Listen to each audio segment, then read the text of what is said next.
Hello citizens, how is it going? It's my favourite time of year.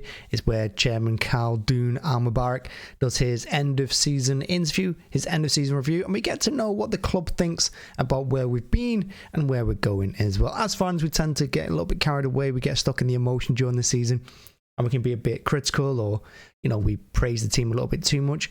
But here we get a little grounded view of where we think we are and where we should be going. And I really do enjoy it because I think Khaldoon is usually spot on as well. I think he's quite honest. He doesn't hold back, and he says what the club thinks and where he expects the club to go. And that's why I really enjoy these interviews. So we're going to jump into part one of his interview now. Before we do, make sure to hit the like button and the subscribe button. We're going to do more reaction videos over the summer and a lot more content, hopefully. So join us for that. And let's jump in. Let's see what Khaldoon's going to say about the season that we've just seen. Let's go. Khaldoon, thank you very much again for inviting us for an interview. I think, was it number 14 we've done in the series? 14 years. Men and boys. 14 years is actually a long time, isn't it? When you think about when they took over in 2008, where we were, and we've come such a long way too. And I always remember one of Khaldoon's interviews at the end of the season, and it was when we got beat by Real Madrid in the semi-final. The first time we made the Champions League semi-final, we got beat, I think it was 1-0 on aggregate, Fernando on goal or something like that. I think it was Bale's shot or Bale's cross that went in. And I remember thinking after that game how disappointing it was as well, because at the time we had Pellegrini as manager and we didn't really look up for the fight. We didn't look like we were trying to win the game. And I remember during the match as well, there was a moment where Aguero was telling people to push up, and close spaces down. And during the Khaldoon's interview at the end of the season, he said that the most disappointing thing about it was that semi-final against Real Madrid, because the players didn't look up for it, and they didn't really look up for the fight, which was really disappointing considering we were in the semi-final of the Champions League and we just went out without a whimper. And that's one of the things that stuck in my head over the years. I don't know what year that would have been, 2015 maybe, 2016. But yeah, that really stuck with me, and that's when I really got on board with Khaldoon and the way he thinks and the way he talks as well. I mean, I've always liked him, of course. How can you hate him? He's doing wonderful things, and the way he speaks as well. He always says the right things. He always does the right things, and he's really guiding this club forward, and he has done from day one. But it's just that moment that really sticks in my head with these end of season interviews.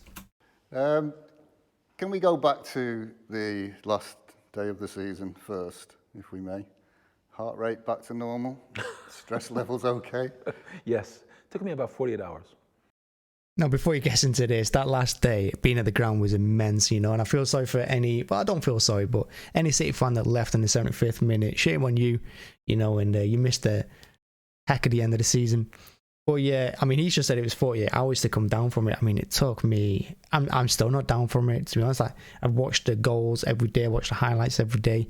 Read the live commentary on the Sky Sports website from it every day. The radio,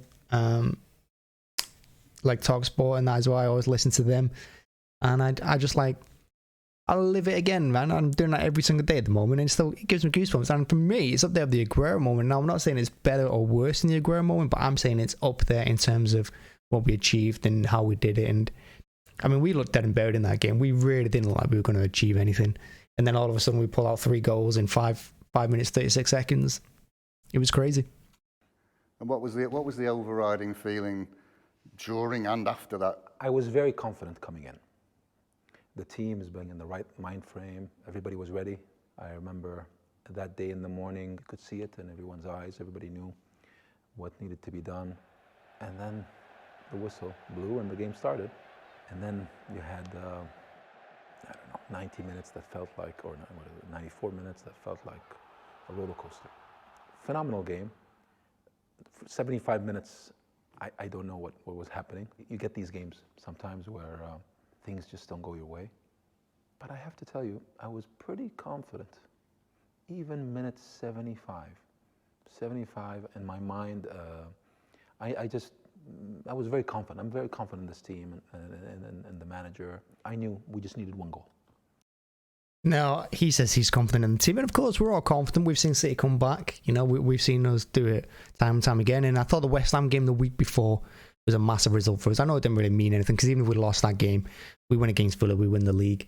So West Ham may seem a little bit, insignificant and a little consequential, if that's the word. I think I've butchered that word. But the West Ham game is actually quite big when you look at it, because, we were 2-0 down at half time. We were playing. Well, we were playing all right. I mean, we probably should have been more than 2-0 down at half time. The defense was shocking. Zinchenko had a shocker at left back.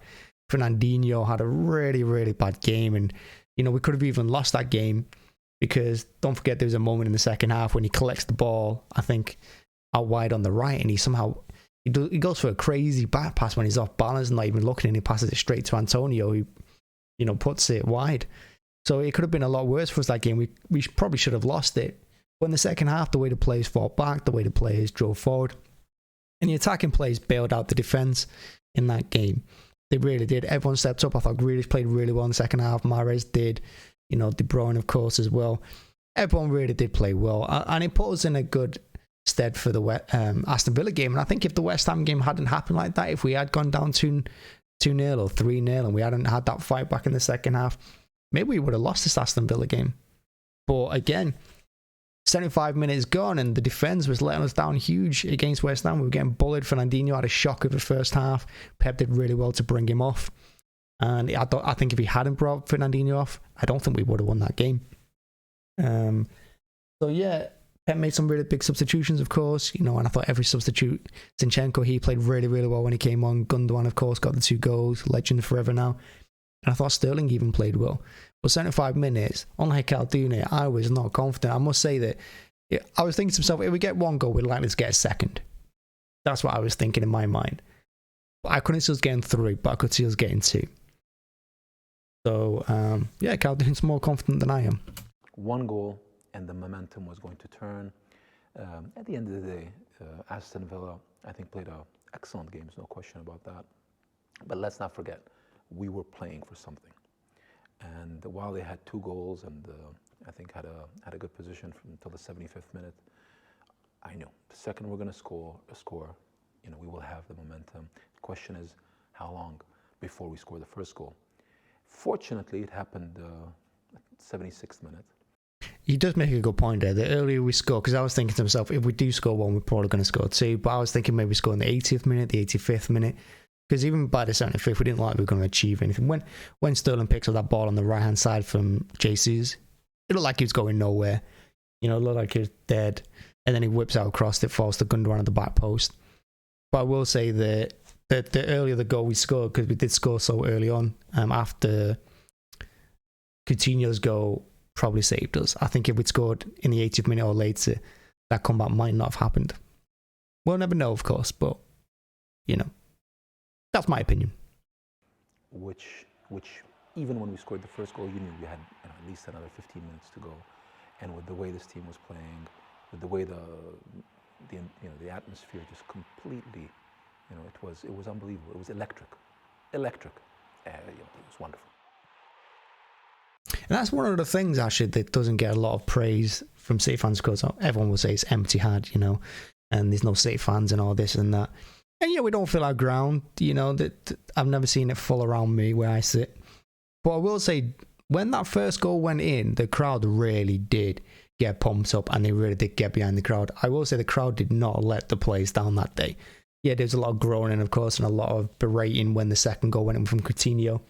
And fans were leaving the ground. Not many, but a few were leaving the ground. But when that first goal went in from Gundogan, the crowd really got fired up, and there was the atmosphere just changed completely. It was like that Gundogan goal was the equaliser, not the first back. It was immense. And then when Rodri scored, the crowd celebrated like that was the winner. And of course, when Gundogan scored the third, it went insane. I'm getting goosebumps now thinking about it, because the crowd were really up for it, and the crowd really pushed the team forward that day. And that can't be underestimated. And it's not the first time the crowd done it.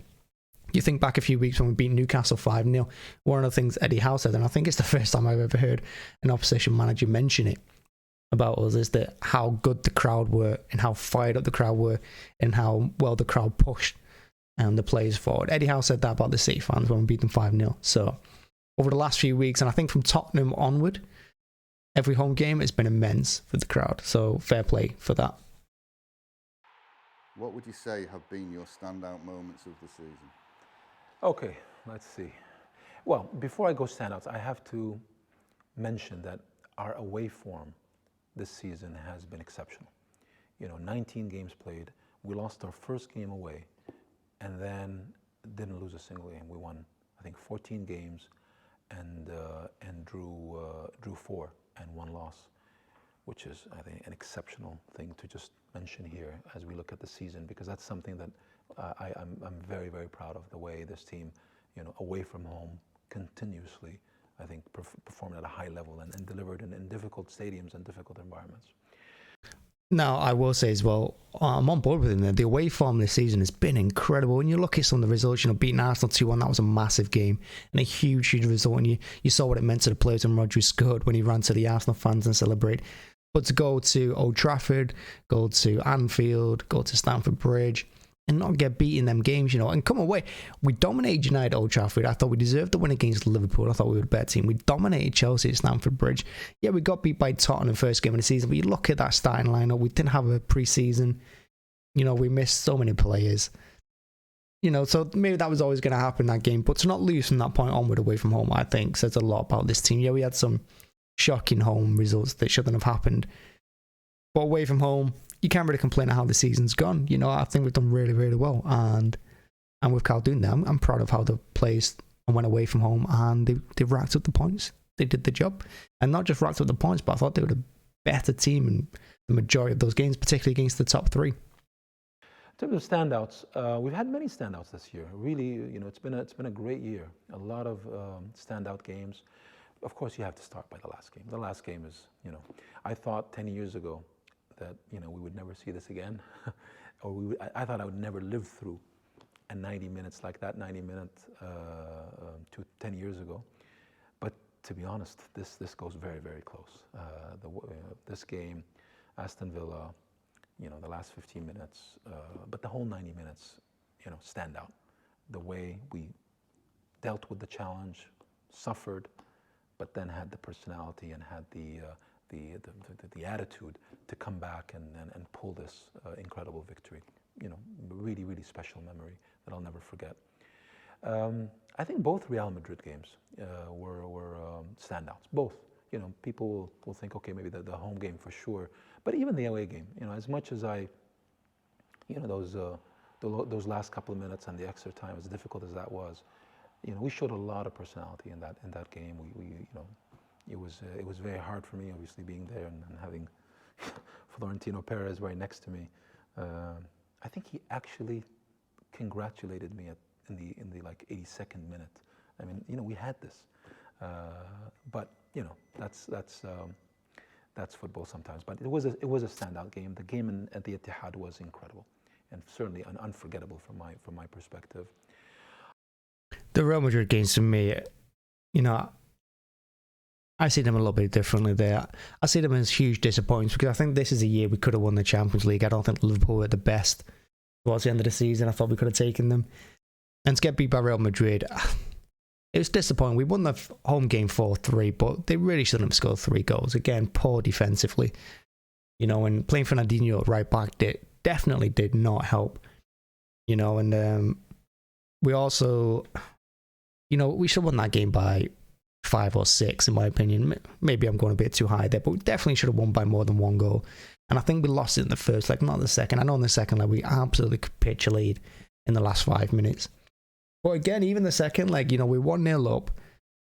Away to Real Madrid, it was looking on course for a good result. Grealish had 2 fantastic chances to win the game late on. He didn't take them. Real Madrid go down the other end, or 2 attacks, and that was it.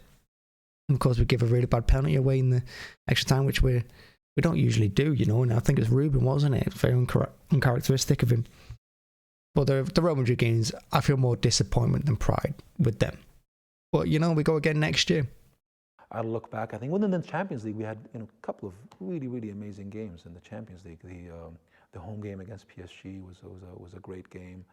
In the Premier League, I'd say the win against Chelsea at home, Kevin De Bruyne's goal, that was a standout moment, very important 3 points. The 2 Liverpool games, we can't forget as well that Chelsea game basically put them on the title race. People were talking about them still challenging for the title. It was going to be a huge match, and then we absolutely dominated them. We battered them. De Bruyne scores that amazing goal when Conte tries to take him out. He rides that challenge, finishes it off balance, from outside the box, and that ends Chelsea's title challenge, So we knocked out one title challenger with that match. Let's not forget that. In the Premier League, at Anfield and at home, two fantastic games. I mean, the football that was played was at a level that was, out of this world. Both games at Anfield and at the Etihad, and I actually think both games we played so well, and it's a shame we couldn't win either of them, and they ended up both in draws. United at home, standout game, very important. Just the timing of that game and the way that game played out was very important. And I would say that, just to conclude, that period, that 12-game winning streak in October, November, December, January, that 12 games, critical.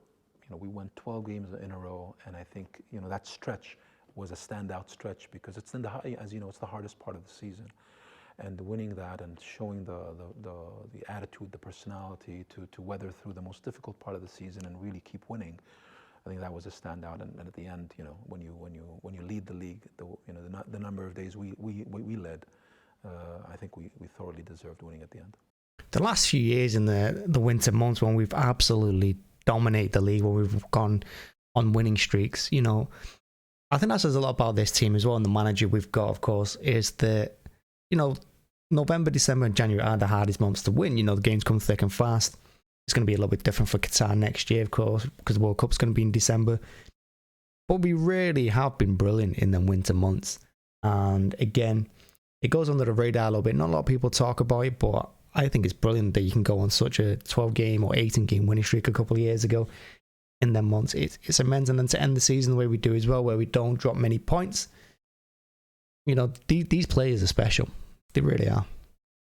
Pep said in a press conference a couple of weeks back that he's not under any extra pressure to win the Champions League, and that's presumably how you want it. With Pep, you don't need to put any extra pressure on Pep. He puts enough pressure on himself for everyone. It's the exact opposite. I try to kind of bring back some of the pressure because I think he puts too much pressure on himself. The pressure is not a pressure of winning this competition or that competition. We are here in it together. Sheikh Mansour looks at this game, understands the game, and understands winning and losing very, very well. And which is why I think his ethos, his philosophy, is essentially what I've tried to instill on this organization and what we've had over these last 14 years, which is this positive, constructive, forward-leaning, always pushing forward. We approach every season to win and to try to win every competition we compete in. That's the mindset, that's the philosophy, that's the approach. That's been the case over the last 10 years. We try to win every competition we play. And I think particularly when you're asking me about Pep and those last 6 years, you cannot argue. Every competition from the Premier League, the Champions League, the FA Cup, the League Cup, we show up every game with full intention to give it everything we have to try to win. And with that, you can see the results. Can we go back to last summer? And I think we've changed the mindset of quite a lot of teams, not fans. A lot of fans, they'll joke around that the League Cup is, Mickey Mouse Cup and they don't want to win it and all this and that. But the way we've dominated over recent years, winning it 4 years in a row, and the way we take it seriously every season, playing our first team against teams like Wickham, although I don't think we did against Wickham, did we? But against Swindon and teams like that. The way we take these competitions seriously, I think that's really put in the mind of other teams like Liverpool who went and won it this year, just how important every trophy is and just how they need to compete for everything, because we're going to compete for everything. And I don't think there's any shame in that. Don't let anyone tell you that winning something in football is a joke and it doesn't mean anything. A certain trophy is less than another. Every trophy is important. Every bit of silverware brings in sponsorship deals. It brings in an extra medal for the players, and it brings in extra bragging rights as well. You should try and win every single game particularly as a professional and as fans, we should encourage that. And I do. I say we win absolutely everything we can. Even the Charity Shield, win everything, and lay that marker down. And that's credit to Pep. It's credit to Khaldoon, like you said. And of course, Sheikh Mansour, and like he said, football is winning, losing. It can happen. You can get beaten semi-finals. You can get beaten finals, of course. But when you win, no matter what you win, you should celebrate because it's an achievement. And I agree. Go out there to win absolutely everything. And I think we've got the perfect manager for it. We've got the perfect chairman and the perfect owner. And the transfer dealings. You said last summer we were going to be very deliberate in what we targeted, and in the end, paid £100 million for Jack Grealish. How do you think that's worked out? How would you assess Jack's first season? Jack. Just before he gets into this, my opinion on Jack, because of course everyone's got an opinion. You spend £100 million on a player, everyone's going to be critical of them no matter what. I don't think Jack could have won this season unless he scored like 50 goals for us. And I think in some ways it's going to be the same for Haaland next season. Unless he scores 50 goals, he's going to be seen as a flop to many, rival fans, not us. And I think for Jack, he's always going to be, he's going to have a lot of criticism. But I think he's taken it quite well. I don't think he takes it to heart. And, I think he has played well for us at times. Of course, Pep doesn't use him as much as he was used at Aston Villa. When you're playing game, every single game, you're playing every 3 days. You're bound to pick up some form and you're going to have some good moments and stuff. But when you're playing every once a week or every 2 weeks, or maybe every 3 weeks with our rotation, the way it works, or you're coming on for like 10 minutes here, 15 minutes there, you're not going to have the same impact every game. You've got to put that into context. So I think Jack's had a good season. I know he's £100 million, but we're going to have to see where he is next year and then rate him on that. But at the moment, I don't see him as a flop. I don't see him as a success. I just see him as bedding into the team. And I think he's done that. I think he's done a good job, He is, I think, one of the most promising, one of the most exciting players in the world. He came into this club. He's a hard worker. He's an incredible talent. Pep and the coaching staff are delighted with his work ethic. His numbers are good. He's on the right track. And I think all of us know, because with the standard we know he's going to deliver, have high expectations. So I think let's watch his evolution. I think next season, I think Jack will continue to improve and will be a very important player for this team. And already this season, if we can come now to this season's transfer activities, already 2 signings being made, 2 very exciting signings in Erling Haaland and Julian Alvarez. How pleased are you to have got those done early and at the price, the reported price, because I don't know exactly what we've paid, but they seem a real coup to people looking at them from the outside, for sure. When Sergio left, replacing Sergio is a big task, but it's not something we've not been preparing for a couple of years.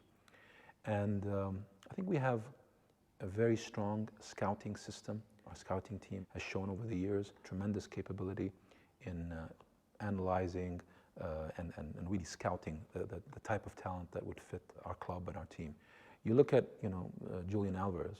I think this is an example of the hard work of our scouting team. A lot of weeks and months of follow-up, analysis, and then ultimately making the right decision at the right time when the market opened. Always in any market, be it January or obviously the summer market, which is where most of the transactions happen, our preference is to do business as early as possible. Obviously, most of the time it doesn't work that way because it's not that easy. It's the buyer and it's the seller, and it takes time. But there are times when there are opportunities where you're able to do so. I am delighted. I'm absolutely delighted that in the case of both Julian and Haaland, we were able to come in early, do our business early, and now here we are in May, end of May, where we have made. I think we can look back with a high level of confidence, in the area we wanted to strengthen the most. Now, a couple of things on that. Alvarez, I had no idea who he was before we actually signed him. Never heard of him. And I think most of us are going to be able to say that with honesty. But having watched the highlights, I've watched every single highlights of every match he's been in this season. I've kept up with him every week. I think he looks fantastic, Because I'm only watching highlights, I'm not watching 9 minutes, I'm not watching his work rate or anything like that, or how he plays with others, or the way he closes down, or if he's going to fit in our team, of course. But I expect him to. You know, he reminds me a lot of Ferran Torres, and I've said this a few times over the season. I think he can use both feet. He's good in the air. He's got pace. And I think out wide, he's going to be absolutely dangerous. You know, and I think when we're looking to offload players, or seemingly looking to offload players like Gabriel Jesus, and maybe Sterling's going to go as well in this transfer window with his contract coming up, I think Alvarez is going to be absolutely huge for us. And I think if we could have kept Ferran Torres and had Julian Alvarez as well, I think we could have been a force for a good few years. Although, then again, maybe if we'd kept Ferran, we wouldn't have got Alvarez. But I do think he's an absolute talent. Now, another thing I want to say as well is that one of the things over the last few years is City have tried to do their business quite early on. And we've always seen that, because I think the earlier you go in, the cheaper a player is, because you're not looking to, you know, purchase desperately at the end of a transfer window, and clubs don't raise their prices. And that was one thing that disappointed me in last season. You know, when we got, after we signed Jack and we went for Kane, we left it so late, and I know we put in a few bids beforehand, and Tottenham were rejecting them and coming back with maybe not counter offers, but just rejecting them. It just disappointed me that we kept going for him so late on, and that we were pushing numbers up to 150 million for Kane, you know, which I think is astronomical for Kane, because I think he's a good player, probably the best striker in the Premier League at the moment. But, you know, look at his age, look at his injuries and stuff. Is he worth that? And I think that was one of the things that's disappointing last season, is that we were letting ourselves get pushed into this scenario where we're going to pay over the amount we should do for a player. And this season, thankfully, we got that out of our system. Like you said, we got Erling really early on. We got Alvarez early on as well. And we're already got two huge signings ready for next season. Khaldoon just said that they're the position they wanted to strengthen the most, the forward line. I mean, we need a defensive mid, we need a left back, we possibly need a centre back as well. You know, we need players other than just forwards. And we'll have to see if there's more transfers coming in. Which is, that striker position. We have in Haaland arguably the best number 9 in the world. I am excited. When you look at the next 10, 15 years, you know, in Haaland, we have invested in that striker for the future. And in Alvarez, I think we found one of the most talented young strikers in South America. You did touch on it, Erling. I mean, all the headlines have been about him. I mean, he's probably the next great global superstar, hopefully. So can you give us a flavour on how the deal went and how it evolved and how it was closed? Let's start. I think there's a lot of history. As you know, Alfie played for the club. This is a nice historic connection with the family. Haaland, from his early days in Norway, and then moving on to Dortmund, has been on our radar for at least, I would say, 4 or 5 years. So we've been following his progression over the years and seen his transition from a very talented, high quality, high potential young player to one of the most, if not the most, exciting striker in the world.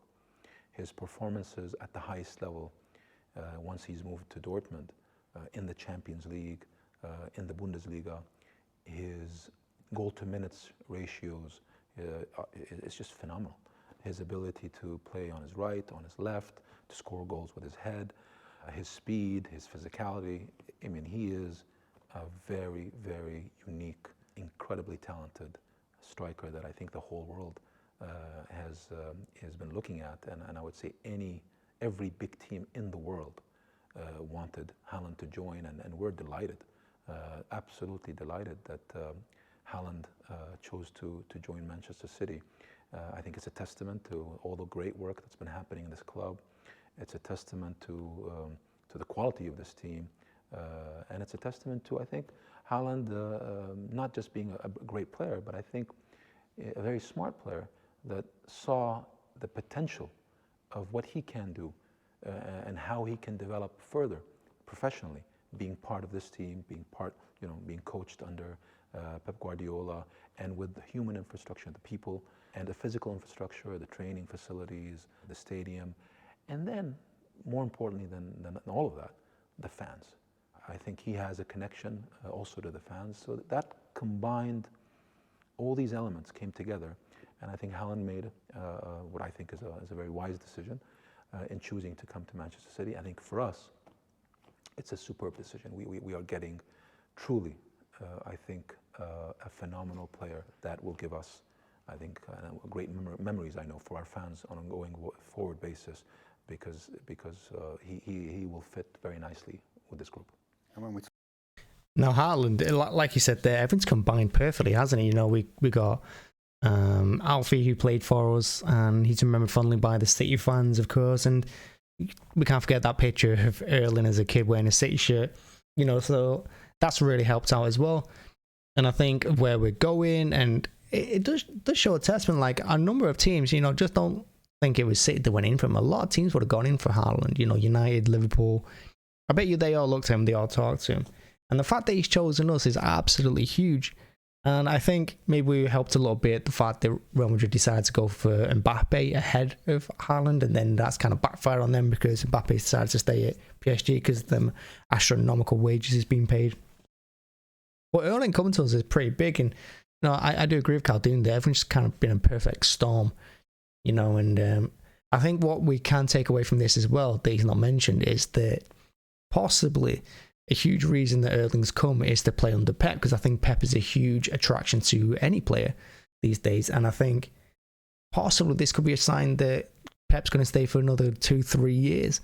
I know his contract runs out next season, and him and the club have said that they're not going to talk about it just yet, but I do think Erling coming is probably a sign that Pep's going to stay for a couple of years. I don't think he would have came if he didn't know who the manager was going to be, and if it wasn't Pep. talk about the two young players that you already signed, and then you add in the young players who are already there, McAtee, Palmer, Delap, probably spearheading that group. It looks like a significant squad refresh this summer with youth. Can we expect more comings and goings? The youth, I've got to say, I mean, I've been really impressed with everyone that's played in the first team, youth-wise. You know, I thought they had a good game. I think the young players have played against Wickham were really good in the FA Cup.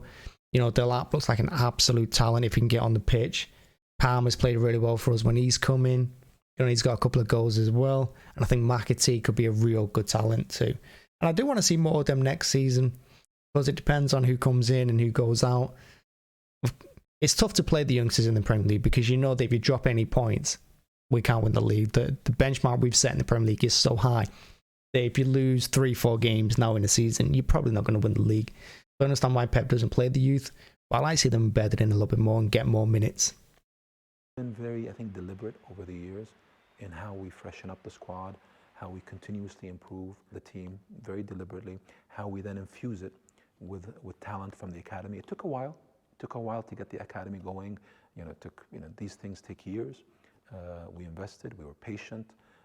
We kept at it, and now, and you've seen it over the last couple of years, the academy is producing the type of talent that Sheikh Mansour envisioned in day one when he invested into the club, which is not just investing in a team that's sustainable and that has a very special academy that we're going to enhance and grow and improve, and then ultimately we're going to be able to have that combination of talent that we are obviously bringing in from all around the world, but also a talent that's coming in locally from within the academy. And today, you mentioned the players you mentioned, Palmer, Delap, McAtee, and others. Very, very talented group, but that's been the case for years. This is not just last year. And I think Phil Foden has been a tremendous example of a player that started as an 8-year-old, and now he's 21, and he's got 4 Premier League titles. There's not many 21-year-olds have 4 Premier League titles, and not just hanging behind him. He played a huge part in particularly the last 2, an integral part. I will say, like Khaldoon just said there, it's all right when you bed youth in, and I agree with him that you got do it all together. You got to think about the players themselves, and you got to do it the right way. And you can't just throw in 5 academy players into this team. But you've seen Foden over the last couple of years, the way he's been gradually building in. And I think now, honestly, I think he's one of the players we can't play without. When we don't play Foden, I don't think we look the same team. It's the same when we play without De Bruyne, we don't look the same team. And that's how high I rate Foden. I think he's a must starter for us every single game. I think his energy, his quality, I think it really does see us through some games. And you look at like that goal against Liverpool, how well he played in that game overall, but his goal as well. He's a huge player for us now, and Pep's got to be given credit for that. The club have to be given a lot of credit, and the academy too. They were watching a player that's come through our youth system, be so integral to us at such a young age, As a 21-year-old. And we talked about Erling Haaland and Julian Alvarez, but what we're Two not more young players. talked about is any more transfers that may or may not be coming in this summer. I know you're not going to reveal a big list of names here, but obviously everyone will be talking about other players that might be coming in. Can you confirm that there will be defensive more mid, hopefully? I can left confirm back that there will be more players coming in. We are looking to strengthen the team in the areas that we need strengthening. As you know, every season some players leave, and we have to continuously refresh the team. Again, we always look at improving and strengthening, and I think we've made two very important additions already, but I anticipate we will be doing a couple more. And will people have to wait a long time for those, do you think, or will it be fairly swift? We'll try to go as fast as we can, but you know how the market goes. It's not always entirely in our control. If it was up to me, we'd finish them all July 1st. Well, a man who's a little older than that, in fact, technically could probably be nearly Phil's dad, has just said goodbye to us. Fernandinho, captain of captains. How do you characterise and assess his contribution over the years to the club? So what the greatest thing that you can see with Fernandinho is what he's accomplished with this club. 5 Premier League titles, 6 League Cups, and an FA Cup. I mean, this is a remarkable tally by any standard. I mean, we've been lucky to have great leaders in this squad throughout the years. But certainly I think when Vincent left, that was a big shoes to fill, and Fernandinho stepped in, and you can see it. I mean, the results in the 2 years that Fernandinho was captain, we won the league, and we won the league. I mean, look at this year, last game of the season. That takes a lot of personality, it takes a lot of leadership.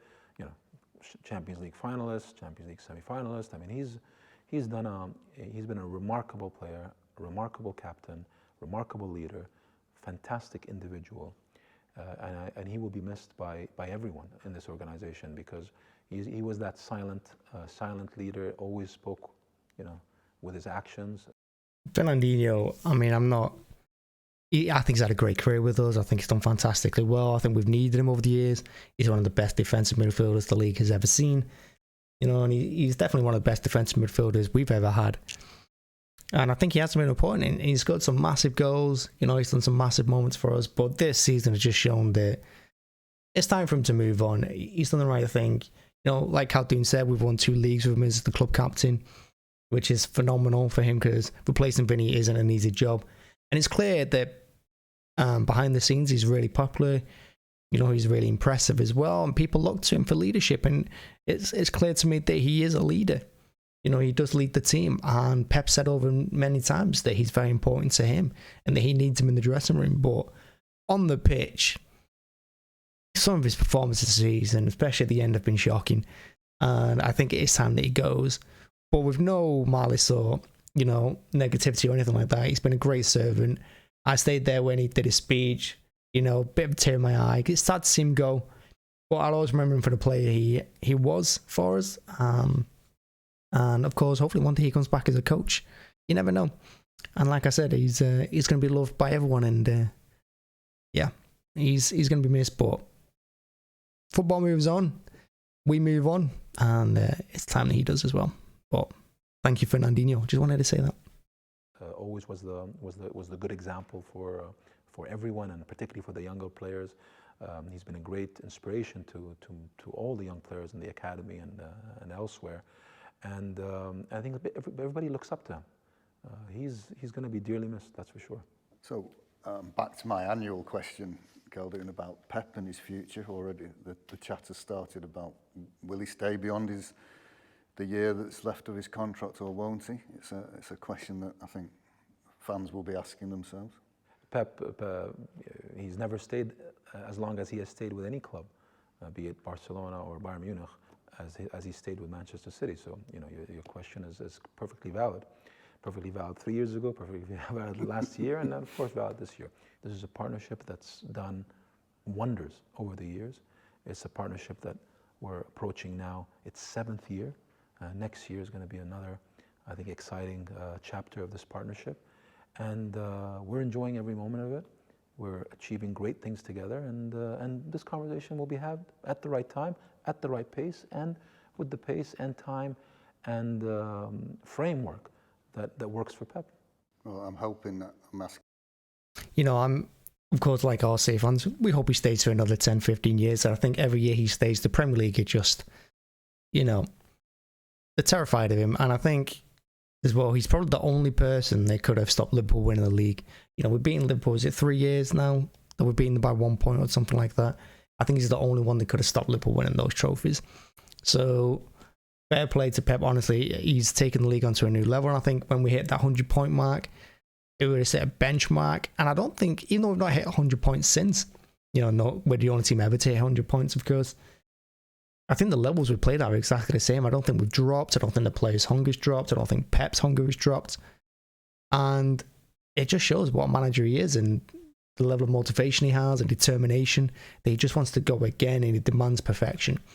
And you can see, and as fans as well, in the ground, you feel it when the players are not at the best, you know, when we're only winning 1-0 or 2-1 or we're drawing.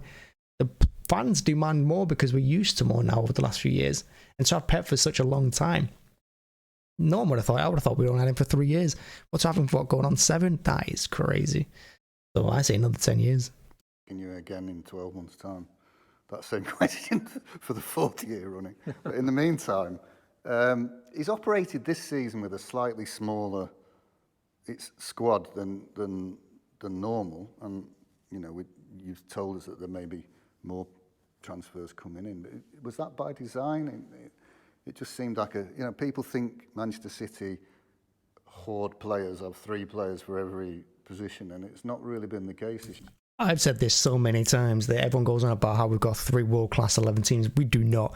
We have quite a small squad. When you look at it, we've got Fernandinho, who's played centre-back and right-back. You know, we've got Zinchenko, who's not a left-back, playing a left-back. We've got Cancelo, who goes from left to right constantly, you know, depending on if Walker's injured or not. You know, we've got Foden, who goes across the front 3. We've got Bernardo, who goes across the front 5. De Bruyne as well, he mixes it up with the front 5 too. Mahrez is really the only person who stays in his position. Mahrez and Rodri, they're the only ones, really. And Edison, of course, you could say. And maybe Diaz. But you look at, you know, we've played Aki across the left back, centre back. We played Stones, right back, centre back. You know, everyone's chipped in at different positions. And to not have a striker as well to play false number 9s and some of the players we've had to put there, I think Pep deserves a lot of credit. And I think he gets a lot of people disregard how small this squad is and just how well utilised every single player is in multiple positions. You know, and we've needed to do that this season. And to win the league with that squad, without a striker, without a left back, honestly, it's phenomenal. It really is. He's done a really remarkable job. It's been quite a small squad. Yeah, I think this is the squad size and the composition of the squad is, you know, obviously Pep has the major role in it. He decides the size of the squad and what are the requirements and what he needs. And I think this year, the composition of the squad really, and the size of it was his decision. Obviously, as you remember last summer, we tried our best to get a striker. I mean, that was the key position that I think we missed last summer, and I think everybody knows the player that we were going after and what happened then. But at the end of the day, I think with Pep and with this team, it's not just about filling a position. We have reached a level of quality, a standard, in which we cannot and will not compromise on quality. If we find the right player for that particular position, we will get that player. And if not, Pep has shown us that he will find solutions within the quality of the. He really has found solutions. Like I said, that left back position, how long has that been a problem for us? For the last 2-3 years, and you know, he's made Zinchenko play there. Cancelo's done a wonderful job when he's gone there, and Khaldoon's right in saying that, you know, we've got a level of quality now. We don't need to drop our levels just to bring a player in for a certain position. And I was a little bit disappointed we got rid of Angelino because I thought he could have done really well for us at left back. You know, he's done really well in Germany. And I was surprised when we got rid of him twice. We got rid of him, you know. So I was a little bit disappointed there. But, you know, if he doesn't fit the quality level they're looking for and Pep has a solution to it and he's going to play someone else there, then, you know, that's his decision. And ultimately it works out, doesn't it? You look at the success we've had this season, you can't really argue with it. The group we have and within the quality of what we have at the academy. So, you know, we are in a different position today than what we were many years ago. We have so much talent available in the squad and in the academy. And when we need something, it's very specific and it's very deliberate. And if we're able to bring that particular player, great. And if we're not, it doesn't mean that anybody else can fill it. We are in a different paradigm from that perspective. You mentioned it. We've mentioned the academy a couple of times. Premier League champions, Premier League 2 champions, Premier League under-18 champions, and 2 age groups below that. Last season we won all 3 Premier League titles, and everyone said that might never be done again. We've done it again 12 months later. I mean, that's an incredible achievement. I mean, exactly. That's dominating England football. That is absolutely dominating when you've got, did he mention 5 age groups? They won their trophies, their leagues this year. And 2 years in a row, the under-18s, the Premier League 2 team and the Premier League teams win it. That's dominating English football. What we have been building for many years, and now it's there, and it's performing at the highest level and at a high standard. And by the way, when you talk about the academy, let me give you one data point that I think people don't really appreciate. In the age group between 8 and 23, so from the under 23s to the under 9s, we have over 200 players. 85% are local. And that's huge as well. You know, you're developing local talent because 85% out of 200 players that's a high percentage. You know, when people say like they mentioned here, people think we hoard academy players from all over the world and we go and buy them and things like that. But we're developing from under 9 onward local talent. We're improving their lives, we're improving their skills, you know, and we're giving them a good shot at life. You know, it's not just about developing footballers, it's about developing people. You know, and if you're developing 85% of your community around you, or 85% of your academies based around your community, you know, it's just a wonderful thing what the football club's doing. So when you look at all the records you've just outlined, all the success we've had this year, last year, and the year before, all the trophies that we're winning at every age group, it's happening, and it's happening while we're developing our local talent base within the area. So while we're just still on the football, and before we move to things off the pitch, what's your overarching view of the season? I mean, 2 great teams, 2 giants of world football butting heads for the whole Premier League season and in cup competitions. It's been quite a watch. Having a competitor like Liverpool, a team that I have to say we give the highest respect towards. It's a team that is, you know, it's in any rivalry, in any competitive situation like the one we've had between Manchester City and Liverpool over the last couple of years, I think we've made each other better. These 2 teams have become almost the benchmark in global football. And you expect more of the same next year, I assume? Absolutely. I think, I think what makes this era we're living in the Premier League so special is the quality of the football has been just exceptional. And you see that. I think the quality of the league over the years, this is the best league in the world and continues year in, year out to improve.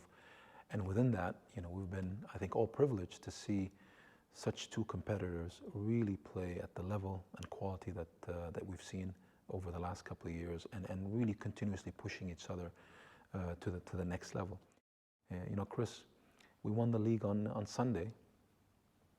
Believe me, I think all of us, you know, were happy and celebrating Sunday night after the game, but within hours,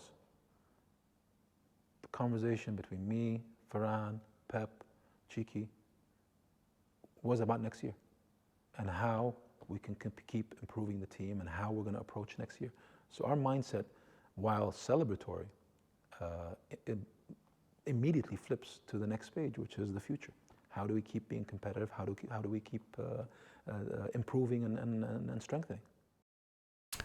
And yeah, that's where I'm going to leave it. That's a good first video, I think. And like I said, I love Khaldoon's interviews. I think he's very honest. I think he gives clear answers as well. There's no messing about with him. And I think a lot of what he says is true. And again, just, you know, that last point he made about Liverpool. I think over the last few years, the way Liverpool have played, the way we have played, I think the only team that could stop us is Liverpool. And the only team that can stop Liverpool is us. And I think the other teams have a long way to go to catch up. And like he said there, the season's over now. You know, it starts again, what, 10 weeks, something like that, 10.5 weeks. It's all about next year now, getting the players in early. Hopefully we can do that ahead of pre-season. We'll just have to see where it goes. But yeah, that's part 1 of his video. I'm going to be doing part 2 in the next day or two. Make sure to hit the like button and subscribe button as always. And check out the Manchester City channel as well, of course, for all your news. It's great. You know, go enjoy the celebrations all over again and go watch the highlights in the Aston Villa game. I'm probably going to go watch them again now. Thanks for watching. Bye-bye.